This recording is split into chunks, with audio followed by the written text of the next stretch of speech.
Hello internet people. I just finished beating out a giant Asgore from Undertale. You might also know him as Gory or Goat Dad, or as I like to call him, the Big Hair. Um, he is a little bigger than I thought he would originally be. You can see with this measuring tape next to him, he stretches out to about 4 feet 8 inches, and he is about 2 feet tall.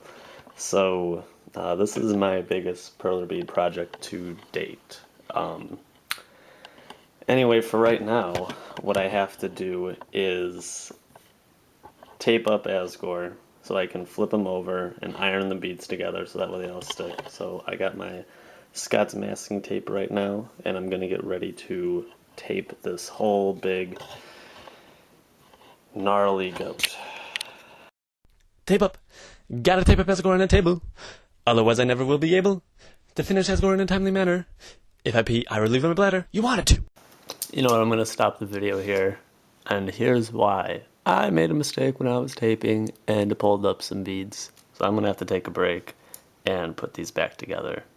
Basically, when you are taping, if you're doing a big Perler Bead project, and you got some tape, you want to try to put the whole piece of tape down at once, and then smooth it out, which is what I've been doing, except here, which is when this happened. So I'm going to have to be careful, get my tweezers out, and put this bad boy back together. Some people were asking for my other video, how do you make the grid for your sprites? So I have Asgore right here in Photoshop, and I'm already starting to make the grid. I'm almost done. I just have to finish that trident. So I'm going to zoom in, getting a little closer view of that trident so I can see like single pixels and I get an idea of where to put the grid. If you grab this edge right here that has like the ruler looking edge to it, you can drag a line over, match it up with a single pixel like right about there, and that's going to start to make the grid. And I can grab another one, do it again, grab another one, do it again, do it again, do it again. This is probably the most boring part of the project. I recommend listening to music, jamming out while you're doing this, because this takes a while, and it's not the most entertaining thing. So that's my advice. So you might be wondering, hey, where's Asgore?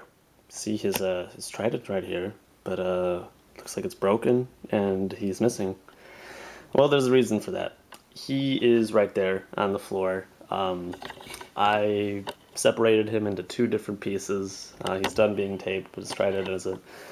The reason why I did this is because I'm going to have to flip Asgore over, because I have to iron the side that has the exposed beads on it.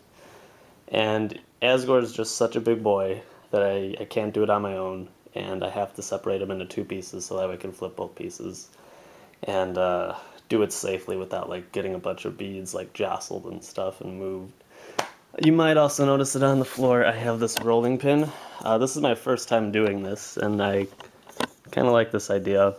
For the taping method, sometimes some stray beads don't get fully like taped on because like I miss them and I don't push down hard enough.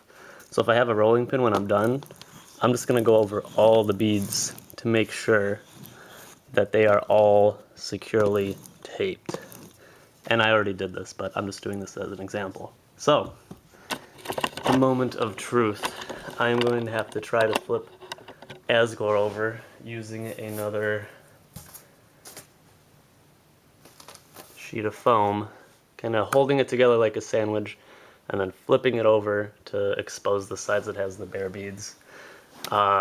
This is probably the scariest part of any project, because if the beads slip or fall, literally hours and hours, almost days of work will mean nothing. So, let's do this. No pressure. Okay. 3, 2, 1, and flip. Okay. I'm not sure how that went. I saw some beads flying through the air. Let's lift this up. Okay, he looks pretty good. I'm going to start to slowly take off these pegboards. So, there are a few spots where a couple of beads might have gotten jostled a little, but overall, not too bad. He's ready.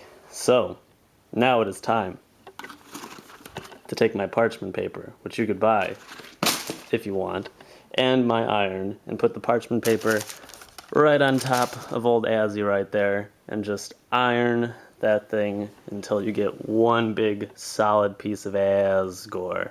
So, I'm going to start to do that now. Not the most exciting thing in the world, so I'm going to have to do another speed up. And then when it's done and cool, I'm going to get my canvas, glue it down, and I will be very close to done. Oh, he's a goat, goat. He's a goat dad. He's the best dad in the world, 'cause he's a goat and he's a dad. Oh, he's a goat, goat. He's a goat dad. He's done. So now, my next job is to peel off all the tape off of Asgore's back. Might hurt because he's had a lot of hair. Funny joke. After that, I'm going to put glue on this side of Asgore, stick him onto my big canvas that I've made, and it'll be done. So I'm going to start taking off the tape now. Alright, so Asgore is fully untaped now. He's completely good to go, except for the fact that you might notice on here there's like these weird lines. I'm realizing that that is left over from the tape residue, not to be confused with any other type of residue. So I'm going to need to clean off Asgore, give him a good old sponge bath, and after that I will glue him onto my canvas. So I'm going to do some movie magic and just be magically done now. Well, after using 32 of these pegboards and over 6,000 of these guys, Asgore is finally done. He is, again, this canvas is 5 feet by 2 feet, so he is a big boy. He'd be ideal for pointing out where the bathrooms are in a restaurant, I think. Thank you so much for watching this video, and I'll see you next project.